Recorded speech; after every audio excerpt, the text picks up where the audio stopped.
మాజీ మంత్రి జోగి రమేష్ కుటుంబానికి సంబంధించిన వాస్తవాలు ఒక్కొక్కటిగా బయటకు వస్తున్నాయి.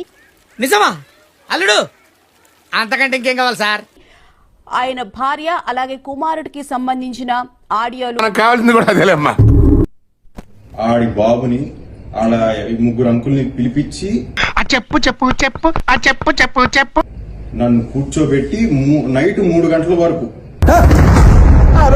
వేదవసోది కూర్చోబెట్టి బ్రెయిన్ వాష్ చేసి కచరా నా కొడక, లోఫర్ నా కొడక. నాకు ఈమె ఫోటోలు చూపించా నాకేం అనిపించలేదు. నేను అడిగేదండి, నువ్వు చెప్పేదేంటి? ఎన్ని రెండు వేసా సూసైడ్ చేసుకుంటా అని రమేష్ ఎలా బెదిరిస్తున్నాడు రాజీవ్ ఒకసారి చూడండి.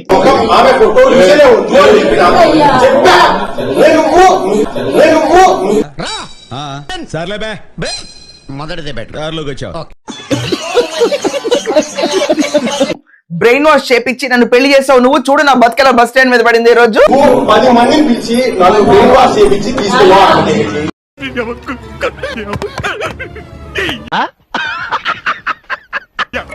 నాకు పెళ్లి చేయకుండా ఉంటే ఈ రోజు కనీసం నా మ్యాటర్ గురించి స్టేట్ లో తెలిసేది కాదు అన్న ఆర్తనాదాలు.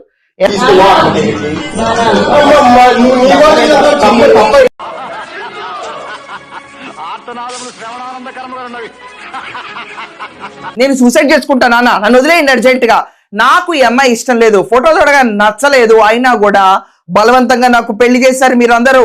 అన్న, గత జన్మలో చేసిన పాపాలు ఈ జన్మలో తగులుతాయంటారు కాదన్న, ఏ జన్మలో ఆ జన్మలోదే. నేను నిజమే చెప్తా, మీరు చేసిన తప్పు, మీరు చేసేది తప్పు.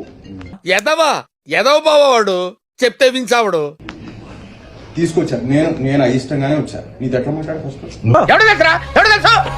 చెప్పమ్మా. ఫస్ట్ రోజు ఎట్లా మాట్లాడినా అరుస్తున్నాడు భయ్యుడు, నీకు బాగా మదం ఎక్కిందిరా గోవర్ధన. అయిష్టంగానే వచ్చా. చెప్పేటివన్నీ శ్రీరంగ నీతులు, చేసేటివన్నీ దొమ్మల గుడిసెల్లకు తోరడం.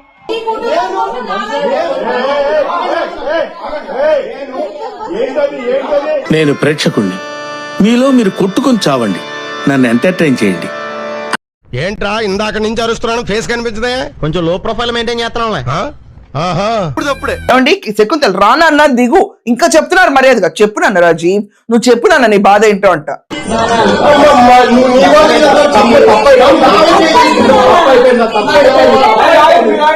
ఫ్యామిలీ గొడవలు చాలా ఇంట్రెస్టింగ్ గా ఉంటాయి కదండి. ఏం ఫీల్ ఉండదు మామయ్య. మన పువ్వు రాజీవ్ పాపం ఒక పూజకు పనికిరాని పువ్వు పైన ఆడి బాబుని ముగ్గురు అంకుల్ని పిలిపించి వద్దురా అన్నాను, విన్నావా? ఏమన్నావరా? నన్ను కూర్చోబెట్టి నైట్ 3 గంటల వరకు బ్రెయిన్ వాష్ చేసి నాకు ఈమె ఫోటోలు చూపించా నాకేం అనిపించలేదు. నేను పెద్ద లపాకి, చాలా పెద్ద లపాకి. అయినా సరే నేను నిజమే చెప్తా, మీరు చేసిన తప్పు, మీరు చేసేది తప్పు. రావుకాలంలో పుట్టుంటారా నేను? మా నాన్న కింద 15 మంది పాలేర్లు ఉండేవాళ్ళు తెలుసా? మరి మీ నాన్న? మా నాన్న పెద్ద పాలేరులే. మీరు చేశారు తప్పు, అయ్యే చెప్తా. కుటుంబ పరువుల కోసం తమ్ముడు పెళ్లి కోసం నాకు పెళ్లి చేశారు అని చెప్పి అతను రెచ్చిపోయిన వీడియోలు మీ ముందుకు తీసుకొస్తున్నాం. ఇప్పుడు అసలు ఏంద్రా వీడియో అట్లా ఇట్లా ఇచ్చిరా మీరు? అసలు నా జిందగీ మొత్తం బర్బాద్ అయిపోయిందిరా దాని వల్ల. అంటే శకుంతల ఇంట్లో క్రైస్తవ వీడియోలు, దాని తర్వాత స్టడీ మెటీరియల్ అంతా మన జోగి రాజీవ్ భార్య మేఘనాకిచ్చి మతం మార్చాలి అమ్మాయిని కూడా అని చెప్పి ప్రయత్నాలు. చెప్పవే, నేను వింటాను కదా. ఓ చెప్ప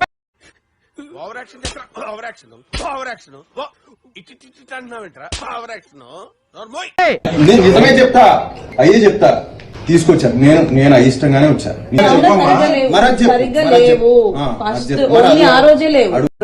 షాక్ లో ఉన్నా, నేను కూడా షాక్ లో ఉన్నా. అట్లా హాఫ్ ఆఫ్ ఉన్నాను నేను కూడా. నేను జెన్యున్ చెప్తా, హాఫ్ ఆఫ్ ఉన్నాను. కాశీ బాబాయ్ ఏమైపోయావు? మిమ్మల్ని నమ్ముకున్నందుకు ఏమైనా అయిపోతాను రా. చెప్పా చదువుతున్నప్పుడు అది చెప్పు. రాజు నీకు ఏమనిపించింది అది చెప్పు నాన్న, తప్పలేదు. అయిష్టంగానే వచ్చా. వచ్చిన తర్వాత వెళ్ళేటప్పుడు మళ్ళీ 7 లో ఆపి నన్ను 1 గంట కూర్చోబెట్టి మళ్ళీ అదే ఎవరైతే అంకుల్స్ ఎవరైతే వాళ్ళతో కూర్చో అవన్నీ నాకు అర్థం కానివి, అవసరం లేనివి. ఇది కాకుండా పెళ్లి కనీసం మా అబ్బాయి గొలుసు కూడా పెట్టలేదు, 50 లక్షలు పెళ్లికి మేము ఖర్చు పెట్టాము అని చెప్పి ఫోన్ చేసిన ప్రతిసారి ఆ కుటుంబం నుంచి డబ్బులు తీసుకురా అంటే వాళ్ళు అరే నీకు ప్రతిదీ బిజినెస్ లేనారా? ఎప్పుడు ఇచ్చిన పైసలు పైసలు పైసలు అని చస్తావెందుకురా? తీసుకొచ్చి ప్రతి ఫోన్ కాల్ కి డబ్బులు సమర్పించిన మ్యాటర్ లేని కొడుకుని వాళ్ళకి తెలిసినా కూడా పెళ్లి చేశారు అని చెప్పి ఈ రోజు రాజీవ్ సొంత తండ్రి పైన విరుచుకుపడే సిచ్యువేషన్. దరిద్రుడాన్ని చంపడానికి బెల్ట్ బాంబులు కావాలరా? వాడేసిన పాత బ్లేడ్ చాలరా? నీచుడా, కామ పిశాచి. అసలు నాకేం తక్కువైందిరా? అందం లేదా? యాక్టింగ్ రాదా? బాడీ లేదా? డాన్స్ రాదా? అమ్మా నాన్న మా కుటుంబం కోసం చేస్తున్నా, నీకోసమే నచ్చి కాదు.